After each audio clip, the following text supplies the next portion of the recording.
El economista Carlos de la Torre, ex ministro de Economía y Finanzas, nos está acompañando. A ver si nos está escuchando, economista. ¿Cómo está? Buenos días, Jimmy. Perfectamente. Muy bien. Sé que hoy día estará usted en Guayaquil por un evento académico, ¿verdad? Bueno, es el día miércoles que voy a estar en el evento académico en la Universidad de Guayaquil, sí. ¿El tema? El tema es la crisis económica en que estamos viviendo y los mecanismos para encontrar salidas a dicha crisis. Y justamente es el tema también de la entrevista, porque la crisis económica es grave, la deuda externa parece ser inmanejable, la economía está frenada, hay muy poca inversión del Estado en obra pública, una ejecución presupuestaria bajísima, etcétera. El diagnóstico, bueno, lo conocemos todos, pero efectivamente, ¿cuáles son las salidas para esta crisis económica, economista de la Torre? A ver, la primera, desde la perspectiva de la crisis fiscal, cobrar bien los impuestos. ¿Qué ha hecho el gobierno el día viernes? Mediante decreto ejecutivo, libera del pago del impuesto a la salida de divisas. ¿A quiénes? A los comercializadores de derivados de petróleo, en un combo con lo que ya estamos viviendo los ecuatorianos, que es la subida de los precios de las gasolinas, la eliminación de dicho subsidio, que en definitiva lo que están es abriendo un negocio para estos importadores privados. Cuando más necesita la caja fiscal recursos, se exime de impuestos a ciertos actores. Entonces, desde esa perspectiva, cobrar bien impuestos nos va a generar más recursos a la caja fiscal sin tener que apretar el consumo de los ciudadanos, porque el problema que estamos viviendo ahorita es que cada vez nos quitan más dinero del bolsillo a los ciudadanos y con menos dinero para consumir, los productores venden menos. Al producir menos, necesitan menos empleo del otro lado y se cierra un círculo vicioso con menos consumo, menos producción y más desempleo.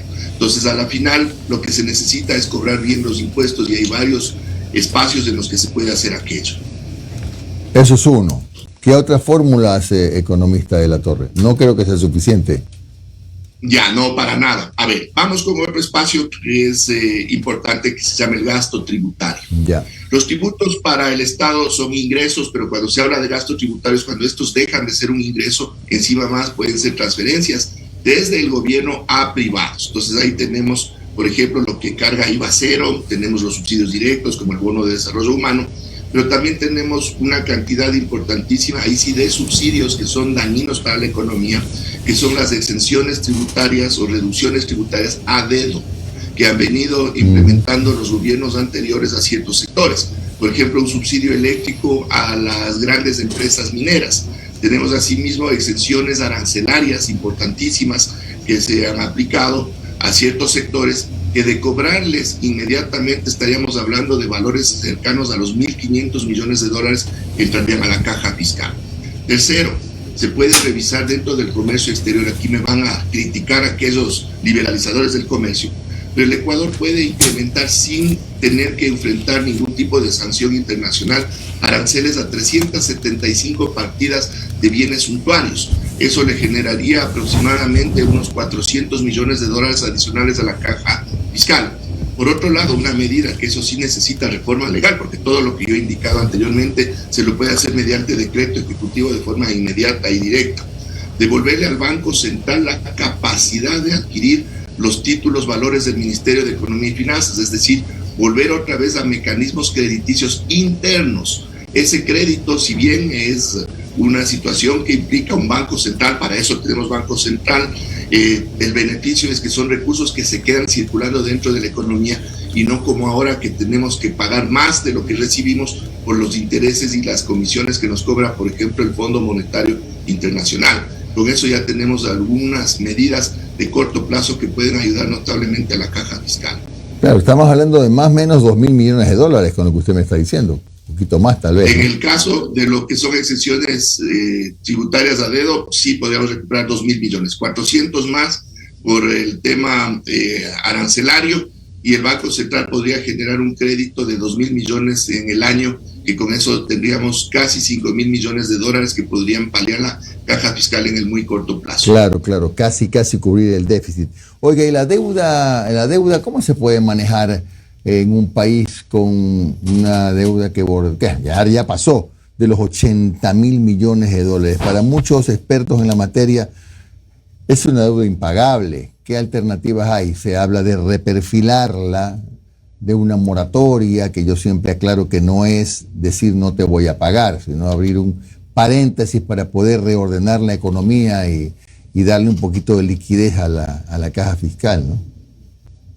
A ver, la deuda en sí no es mala. El problema es cuando no se está tomando los recursos para lo que se necesita y para lo que establece la ley, que desde una perspectiva totalmente lógica, la deuda debería servir para la construcción de infraestructura productiva, es decir, para ampliar las capacidades de producción del país a través de carreteras, de hidroeléctricas, de telecomunicaciones, etcétera. Pero ¿qué pasa si venimos endeudándonos? Crece esa deuda casi al doble desde el año 2016 a la fecha y no se ve ningún tipo de obra.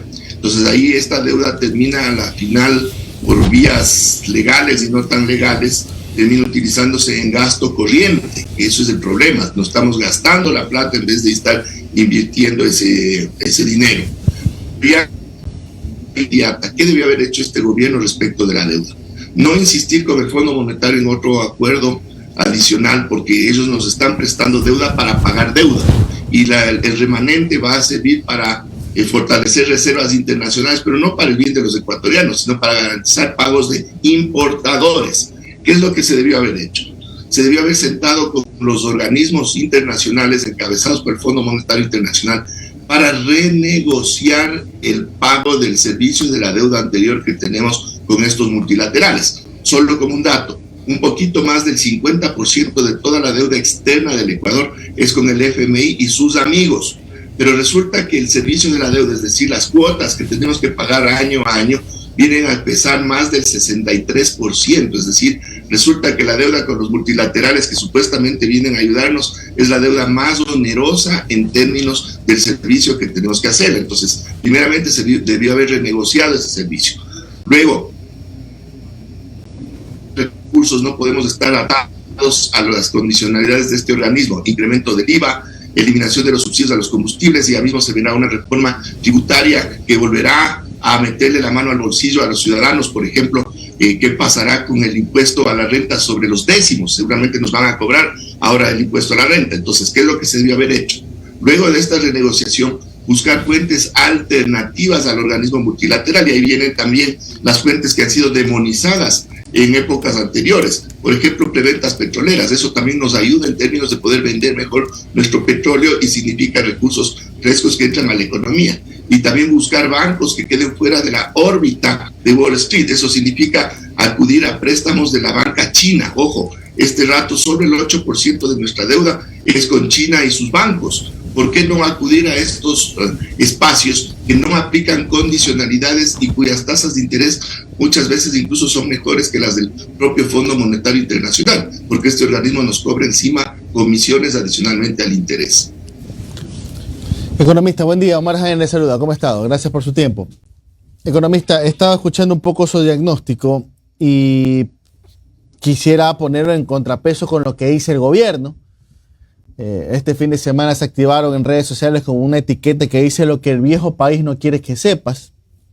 Y dice, entre los logros que dice tener, dice que la canasta básica cayó en $3,98, que la economía creció el 1%, que hay ventas por $2,000 millones, que hay inversión extranjera que ha superado el 150% en comparación a lo del año pasado.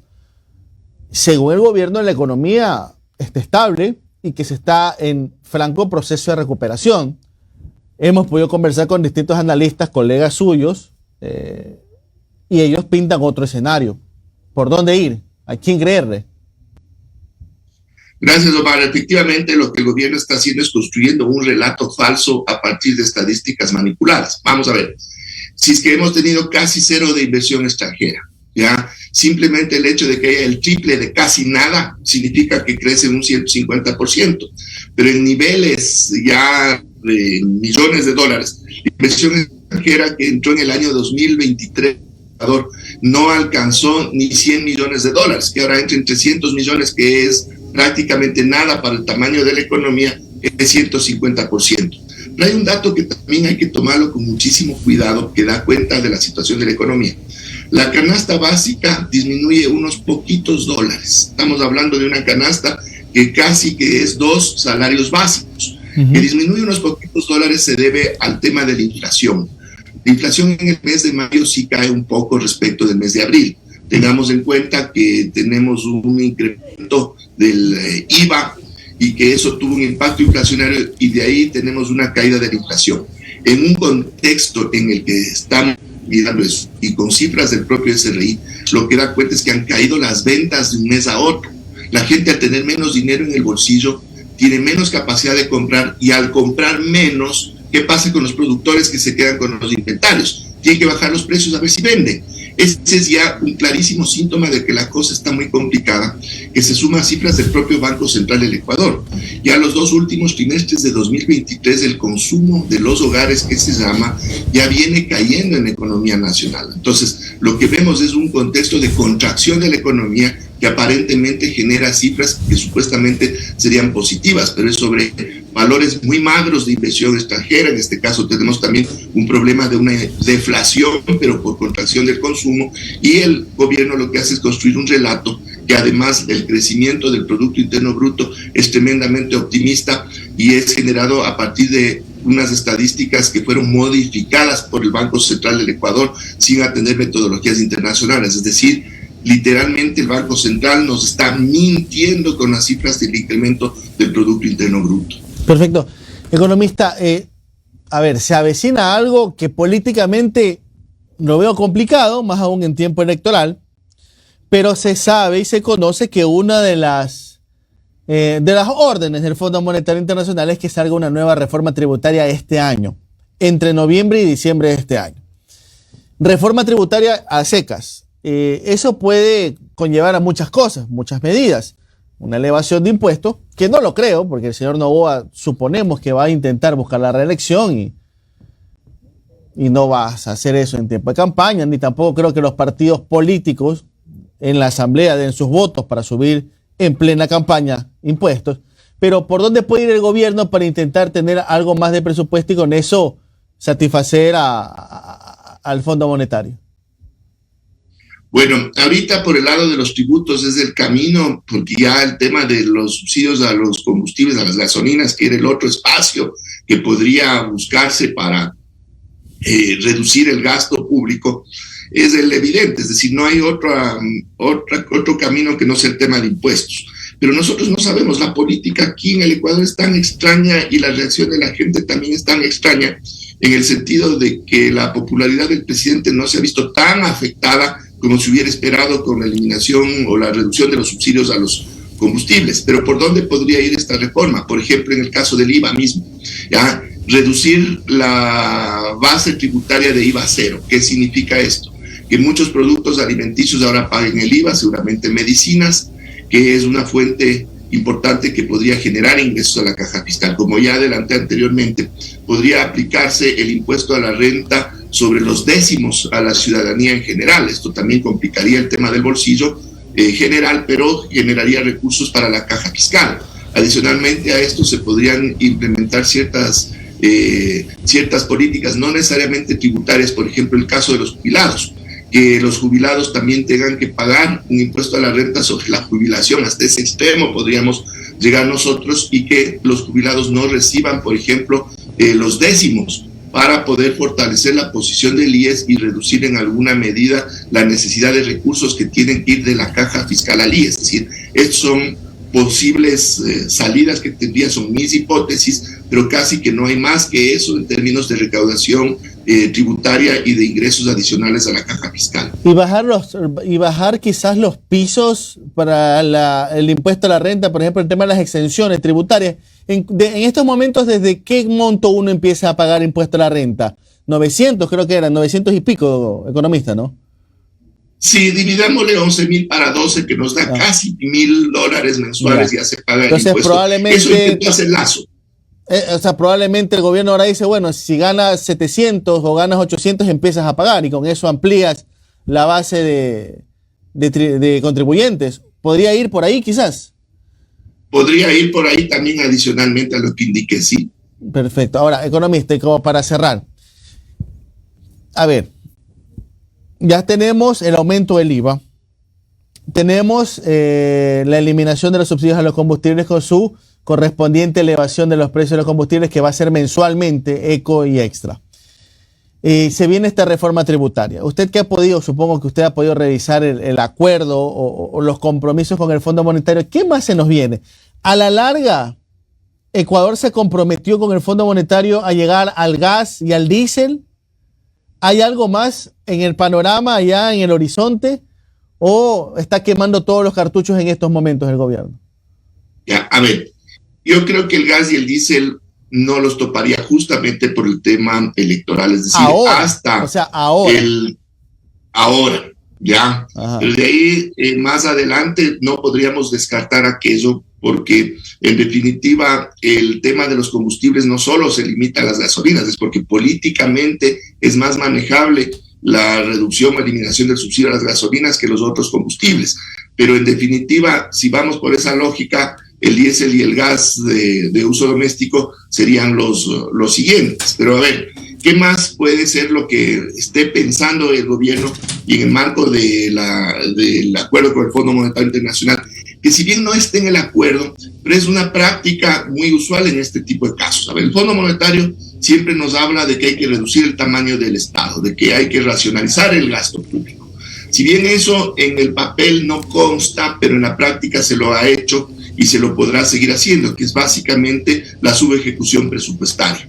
No es subejecución exclusivamente por incompetencia de las autoridades, sino que simplemente no hay los recursos o no se canalizan los recursos a lo que se tiene que gastar. Simplemente no se compran más medicinas para los hospitales, se queda debiendo a los proveedores, se queda debiendo a los GATS y simplemente hay un menor gasto que genera del otro lado recursos que en este caso pueden utilizarse, que es para lo que el Fondo Monetario está aquí, para pagarles la deuda a ellos mismos.